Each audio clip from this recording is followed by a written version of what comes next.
This is Abe Friedtanzer from Awards Buzz. Very excited to be speaking with Kate Herron about The Last of Us. How are you, Kate?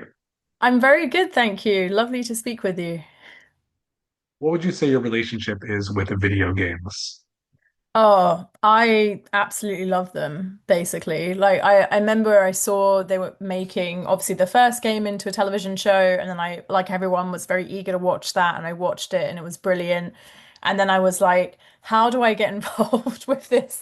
So yeah, I basically I just love the games. I think they're some of the smartest storytelling on empathy like ever made. Like particularly the second game, the way it really challenged me and just made me think about, like cycles of violence and just, what character development can be like in a video game. Like, look, when I played these games, it was during lockdown and I'd played like a fair amount of video games, but not a lot. And I was like, I bought a PlayStation and I was like, I'm just gonna play through like all these classics basically just to learn more. And I remember Last of Us completely like blew my mind. Like I absolutely loved it. Well, obviously, with someone like yourself being such a big fan, you know that it's a tough act to be able to adapt something given the, fan expectations. How does that play into your work? Oh gosh. Well, I have a rule that I will never direct anything that I'm not already a fan of. So that was like a really big one for me. But yes, there's definitely always a wait. Like I was really excited when I got the script for my episode because I saw like I had the Take on Me sequence, I had the subway sequence.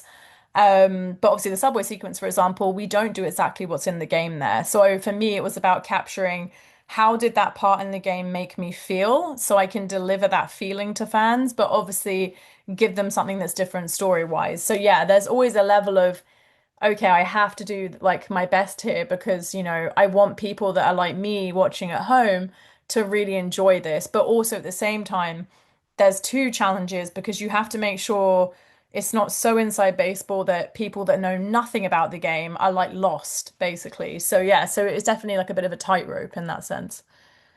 I am those people who do not know anything about the game, so I'm excited to see it, but also not ready for the twists and all those kind of things. I'm just watching and, fortunately watching screeners so I don't get stuff spoiled ahead of time because that's certainly difficult these days. But I think this episode, day one especially, it's very intimate with, two characters, but it starts with a very different, chilling opening that it begins in a humorous sort of way. And I'm curious about your whole approach to that and introducing these characters that we're never going to see again, who we're supposed to, I don't know what we're supposed to feel about this, especially Josh Peck. Look, I love horror, and I was thrilled that we got to do the kind of, like Drew Barrymore and Scream moment with Josh, like in the sense that people are going to be like, wow, Josh is in the show. That's so cool. And then actually, no, this is Jeffrey Wright. We're introducing Isaac, and this is what Isaac is capable of. And I mean, look, I think that was the real challenge of my episode because in some ways, like, you obviously have the beginning chapter at the start of the show, but it was really important that my episode balanced all these elements of Ellie and Dina's like new journey in the show and making sure that, after Pedro like leaves the show, that we are fully on board with these two characters. So there was definitely a lot of tonal juggling in the show, but that's what I really liked, for example, as you said about the opening, is that we do start off with these kind of soldiers like joking around, and obviously the story they're telling is horrendous, but you're watching it, but you don't know exactly what's going to happen to them. And then I think that then no, it's like, no, just a reminder, this isn't a comedy, you're in the world of The Last of Us, and this is what happens in the world of The Last of Us. And I think it does make, honestly, his actions even more chilling. You know what I mean? Because you've had this rug pull and this sudden tonal shift there. I think you sometimes do have to remind Ellie that it's not a comedy because I feel like a lot of the, comments, it's mostly a lot of joking around, especially when there's intimate moments. And I feel like there's a nice balance between the fact that they're surrounded by something worse than death, which I Hmm. even don't think it's the zombies that it's the humans who are still Yeah. alive who are probably more terrifying. But I think that's a challenge you seem to really enjoy given your affinity for horror. Yeah, it was very important to me that basically in the episode that yes, you do remember that like the audience, Ellie and Dina are walking into a situation that they cannot have comprehended. Like, like Abby is not just Abby and her friends. Abby is part of a much bigger, very organized, very dangerous group of people. You know what I mean? And that's so key in setting up in terms of Isaac and also like what kind of person is Isaac, but also how do the WLF operate? And we see that quite clearly in the kitchen scene. And then also on the other hand, when they go into the TV station, it's like, oh, actually, so what are the Seraphites capable of? And I think that's what was so important was making it clear that they've walked into a war. So I think that that was very important for us in that sense, and that this isn't going to be as simple as the characters had hoped it would be. There's also a lot of darkness, obviously, like physical darkness. How do you, think about lighting and working with your DP? Yeah, so I would say that for me, that for example, in the Take On Me sequence, I wanted that to feel lush and romantic. And, like I said to Craig, like, oh, even just something, this isn't lighting, but I'd love to get like a caterpillar and just the idea of like nature overtaking the space. And, I wanted to have a lot of close-ups of everything there. One, because our production design is fantastic, but also just to really feel the textures of this really cool music shop. But then to contrast that, obviously in the television station, we wanted it to feel terrifying. And I remember, even though the game, that sequence is set during the daytime and ours is at night, I remember the scale of that moment playing the game and seeing these hanging bodies and Ellie and Dina being very small in the foreground. And that was really important to me of the TV station was is kind of, I guess, like a visual representation of what I was saying earlier, that these characters in this world, they feel very small. It's very, so I think that was really important to me.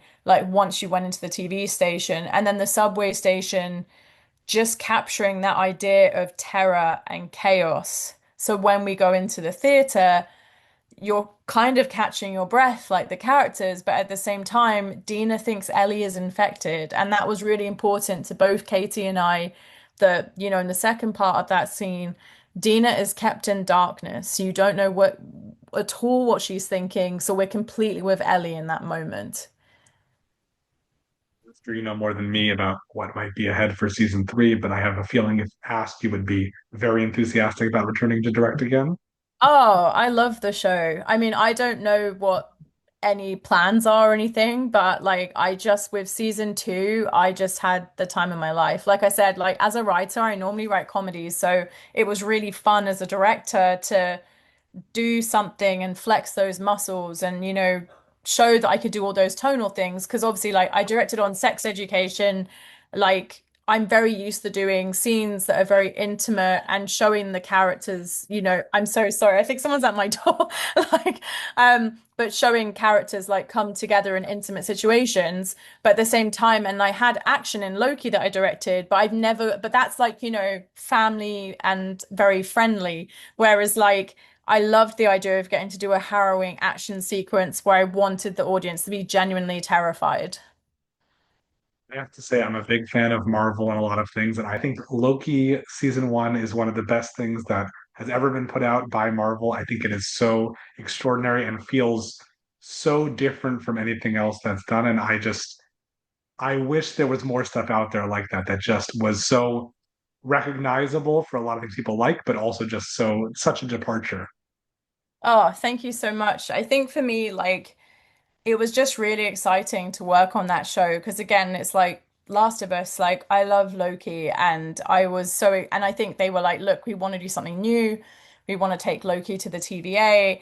And I honestly felt for me that show was just putting like all my interests into one place. You know what I mean? Like, and again, it's like as a director, you're always looking to be challenged and how can I do something completely different to what I've done before, but also, keep the comedy or the heartwarming stories that I love. Obviously, very different in Last of Us in some senses, but at the same time, Last of Us, the reason I love that is it has amazing characters in it. And I've always been really interested in characters in the gray. You know what I mean? That there aren't characters who are completely good or completely bad, which Loki is a perfect embodiment of. And with Last of Us, it's the same for me. Like you love Ellie, but do you agree with Ellie's actions? Not always. And I think that was really key in the game and in the television show because you're watching this character go on this terrible path and you're like, please, please don't make that decision. And then you are seeing them make that decision. So I think that was very important to me. But yeah, thank you. Loki was like an absolute pleasure of my life. Like I really enjoyed working on it. As I mentioned with my previous lack of knowledge of video games, I've heard there's something called The Sims. I know nothing about it, but I know that you're working on an adaptation of it. What can you preview about that, especially both for people like me and for fans of what they can expect? Oh gosh, I think all I can say is that we're working very hard on it and we're very excited. And yeah, and that I'm a massive, massive fan of that game. So yeah, again, I'm just really, really excited about it. Well, it's great that you get to work on projects that you're so passionate about, but what do you like to watch? What have you seen recently on TV that's really sticking with you? Oh gosh. Okay, so this is actually like such a throwback, but this is so bad. But I hadn't seen Cowboy Bebop, and so I think I no, tell her I'd seen a few episodes, but I just had never properly seen it, and I was like, I need to sort this out. So no, I'm actually watching that properly for the first time, and I absolutely love it. I'm like obsessed with it. So honestly, like it's not something like currently on TV, but I just yeah, but that is what I'm watching in the evenings at the moment. I'm just obsessed with it. I've gotten LA Law as an answer to this question. Like, there's people are just catching up with what they're catching up with. So it's all good. But it is such a pleasure to speak with you. I'm excited to discover video game adaptations through your eyes that I know nothing about. And I look forward to talking again sometime in the future. Thank you so much for your time. Thanks.